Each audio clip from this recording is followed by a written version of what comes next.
오늘도 썰 풀고 가세요. 썰 시작합니다.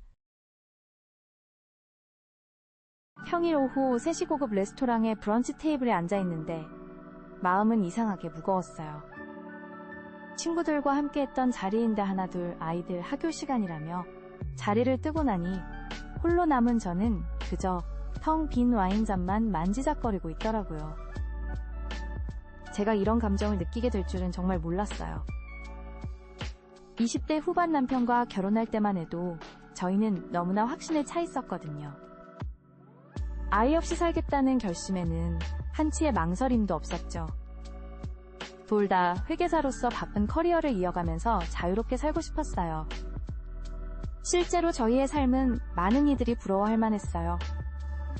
바쁜 확정 신고 기간이 지나면 곧바로 해외로 떠나곤 했죠.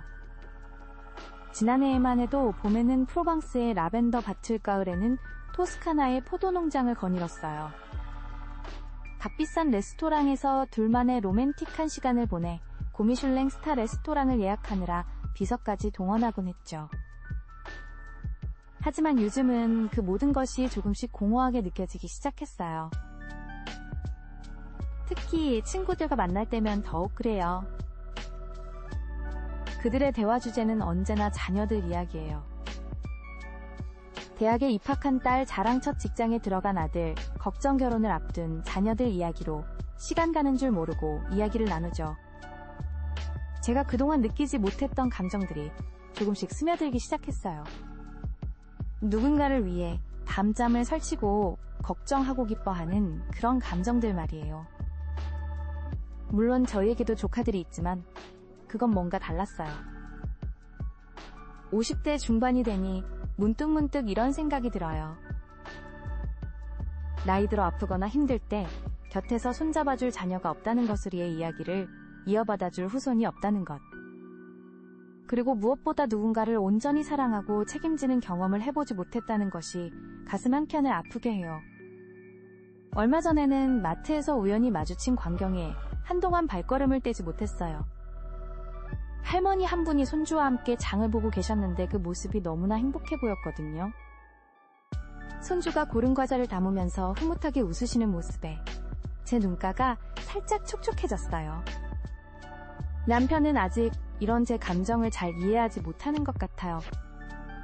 여전히 우리의 선택이 최고의 선택이었다고 자유롭고 풍요로운 삶을 살 수 있어서 다행이라고 말하죠. 하지만 저는 요즘 자주 생각해요. 진정한 풍요로움이란 게 과연 무엇일까?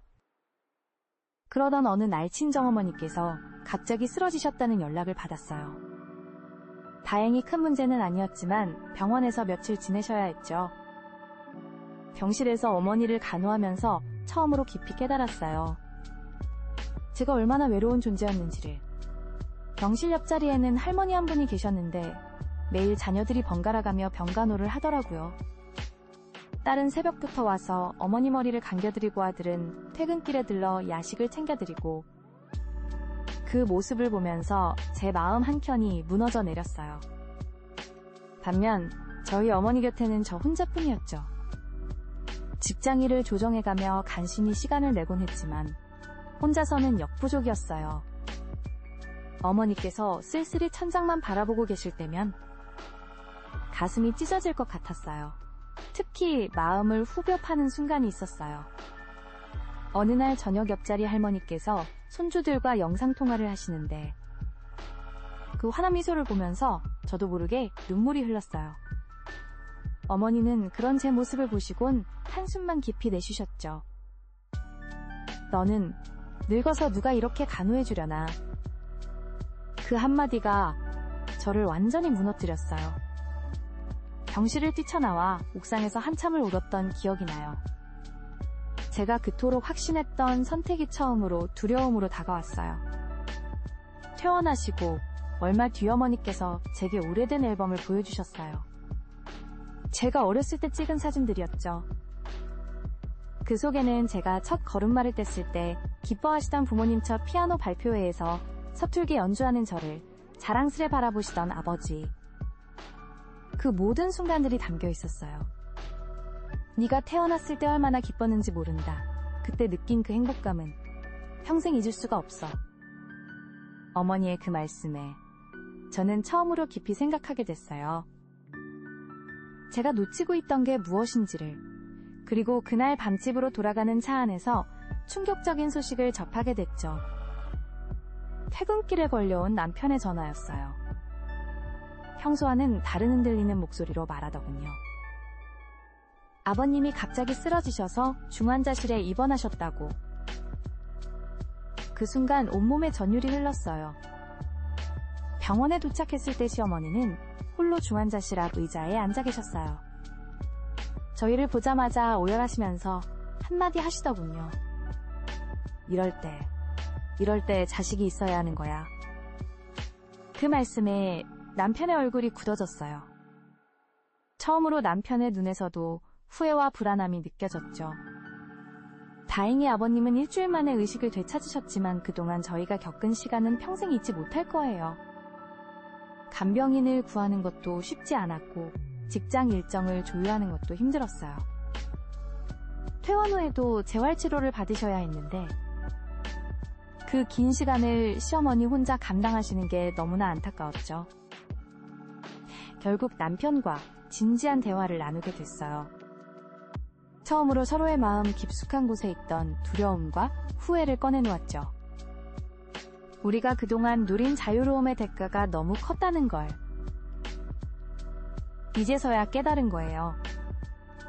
물론 지금 와서 후회한다고 해서 달라질 건 없겠죠. 하지만 이제는 달라져야 할 것 같아요. 조카들과 더 자주 연락하고 형제자매들과도 더 가깝게 지내기로 했어요. 그리고 무엇보다 봉사활동을 시작했어요.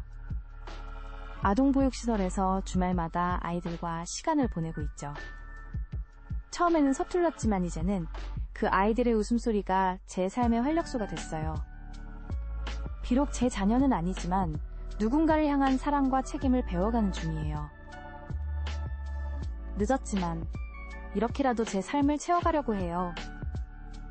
요즘은 가끔 이런 생각을 해요. 인생에는 정답이 없는 것 같아요. 다만 우리가 선택한 길에서 최선을 다하고 그 선택으로 인해 생긴 빈자리를 어떻게 채워나가느냐가 중요한 것 같아요. 여러분은 어떠셨나요? 비슷한 사연이 있다면 댓글로 함께 나눠주세요.